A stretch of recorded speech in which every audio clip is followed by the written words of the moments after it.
back again, reading more children's stories to my grandchildren and to my godson and lots of other special relatives during this coronavirus time while we are on quarantine. Today I am going to read If I Ran the Circus by Dr. Seuss. And I guess today's shout out is going to go to Xaiya.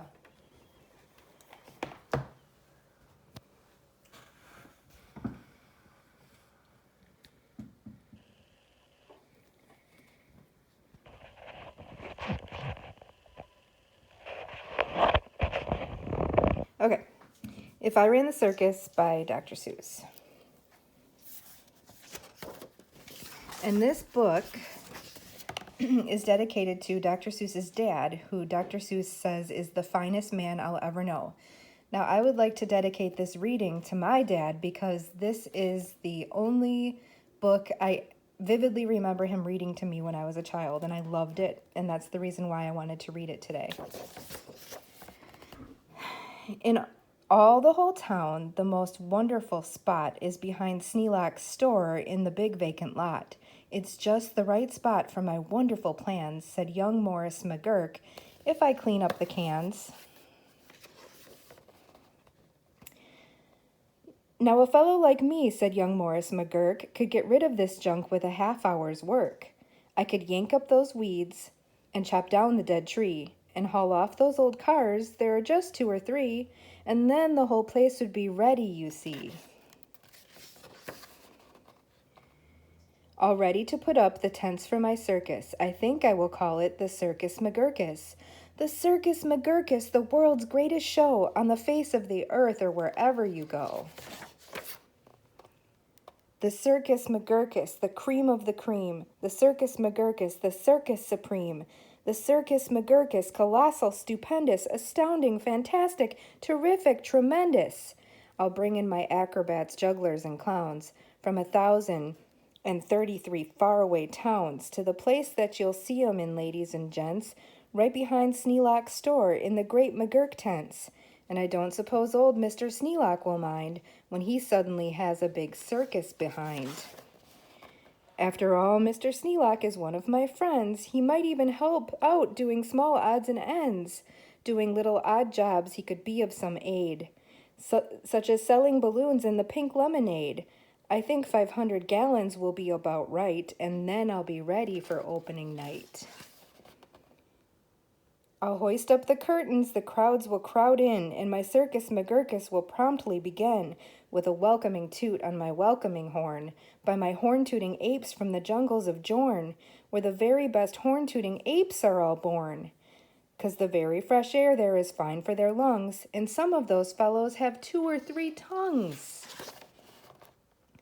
This way, step right in, this way, ladies and gents. My sideshow starts here in the first of my tents. When you see what goes on, you'll say no other circus is half the great circus the Circus McGurk is. Here on stage 1 from the ocean of Ulf is a sight most amazing, a walrus named Rolf, who can stand on 1 whisker, this wonderful Rolf, on the top of 5 balls, 2 for tennis, 3 golf. It's a marvelous trick, if I say so myself. And on stage number 2, here is something quite new. From a country called From comes this drum-tummied snum, who can drum any tune that you might care to hum. Doesn't hurt him a bit, 'cause his drum-tummy's numb. And now you'll meet the Foon, the remarkable Foon, who eats sizzling hot pebbles that fall off the moon. And the reason he likes them red hot, it appears, is he greatly enjoys blowing smoke from his ears. Of course, pebbles like this are quite hard to collect, but Sneelock will manage somehow, I expect. After all, Mr. Sneelock is one of my friends, and I'm sure he'll help out doing small odds and ends. And on stage number 4, see the wily Willoo, who can throw his long tail as a sort of lasso. With a flip of the hip, with a tail of this kind, he can capture whoever is standing behind. He can capture old Sneelock, I'm sure he won't mind.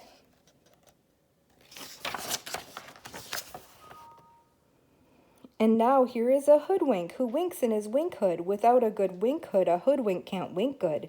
And folks, let me tell you, there's only one circus with wink-hooded hoodwinks, the Circus McGurkes.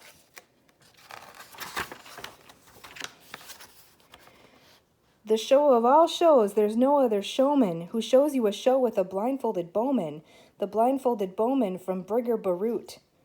The world's sharpest sharpshooter, look at him shoot, through the holes in 4 donuts, 2 hairs on a worm, and the knees of 3 birds without making them squirm. And then on through a crab apple up on the head of Sneelock, who likes to help out, as I've said.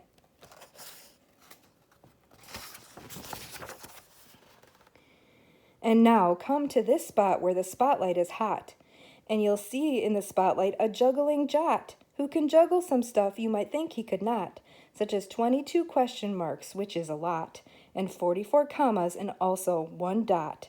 That's the kind of a Circus McGurkus I've got.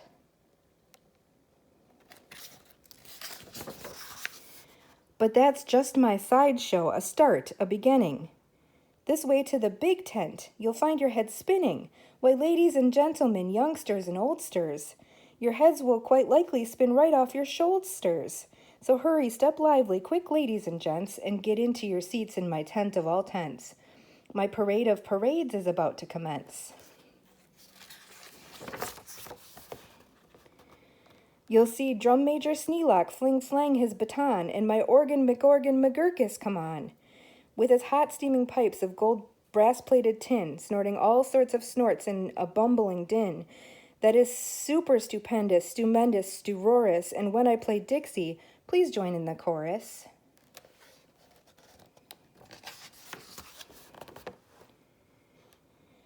Then a fluff muffled truffle will ride on a huffle, and next in the line, a fine flummox will shuffle. The flummox will carry a lurch in a pail, and a fibble will carry the flummox's tail. While on top of the flummox, 3 harp-twanging snarp will twang mighty twangs on their 3-snarper harp, while a bolster blows bloops on a 3-nozzled blueser, a nolster blows floops on a 1-nozzled noozer, and then comes a lion who's partly a trout, and then more stuff for 45 minutes about. And then, behind them, then while everyone stares, come my to and fro marchers who march in 5 layers. The froes march on 2s and the 2 march on froes. Don't know how they do it, but that's how it goes. And now comes the act of enormous enormance. No former performance performed this performance. This stunt is too grippingly, slippingly frightening, down from the top of my tent like greased lightning. Through pots full of lots of big stickle bush trees slides a man, what a man, on his roller skate skis, and he'll steer without fear, and you'll know at a glance that it's Sneelock, the man who takes chance after chance, and he won't even rip a small hole in his pants.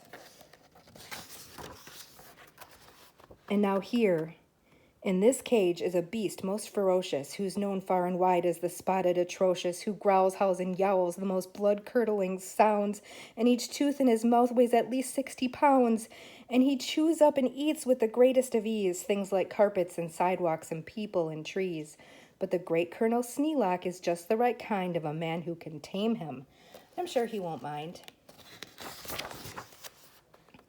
Then I'll let Sneelock off for a few minutes' rest, while high over your heads you will see the best of the world's finest, fanciest, breezy trapezing, my Zoom-a-Zoop troupe from West Upper Bendeezing, who never quite know while they zoop and they zoom, whether which will catch which one, or who will catch whom, or if who will catch which by the what and just where, or just when and just how and which part of the air.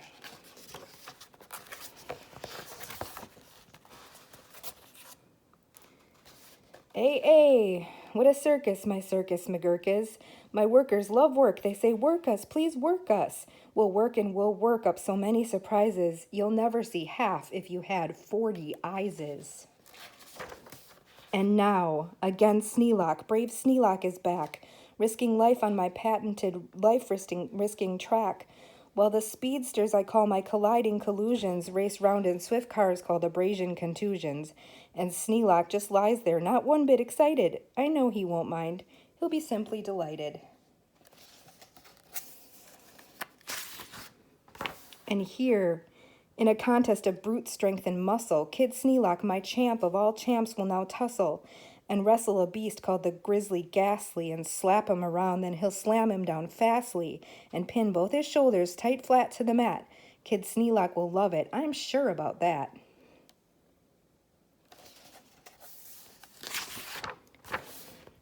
And while that goes on there, look at this go on here. Have you heard of my herd of through horns jumping deer? Every deer jumps through horns of another pell-mell, while his horns are jumped through at the same time as well, while hit by a deer whose horns also are being jumped through, by another who's having his horns jumped through too, which I'm sure trainer Sneelock can train them to do. Then the whole tent will ring with hoorays and wild shouts when I wheel in my whales and they turn on their spouts. First my whale number 1 with an aim that aims true spouts a spout that spouts Sneelock to whale number 2, and then a whale number 2 spouts his spout like a gun, and that spout spouts old Sneelock right back to whale 1. And then forwards and backwards on spout after spout, my great spout rider Sneelock gets spouted about, just as long as the water they're spouting holds out.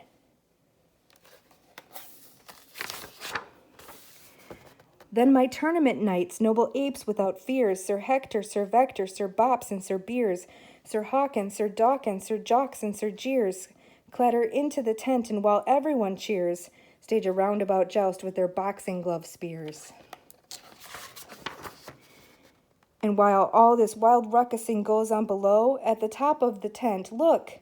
The star of my show, great daredevil Sneelock, the world's bravest type. He comes pulled through the air by 3 Suberin snipe, on a dingus contraption attached to his pipe. And while people below are all turning chalk white and all biting their fingernails off in their fright, great Sneelock soars up to a terrible height. Then he shakes himself loose, he starts down in a dive, such as no man on earth could come out of alive. But he smiles as he falls, and no fear does he feel. His nerves are like iron, his muscles like steel, and he plunges down, down, with his hair still combed neat, 4,692 feet.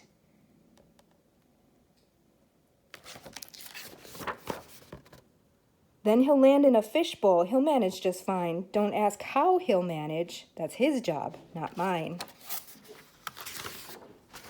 While he'll be a hero, of course he won't mind when he finds that he has a big circus behind.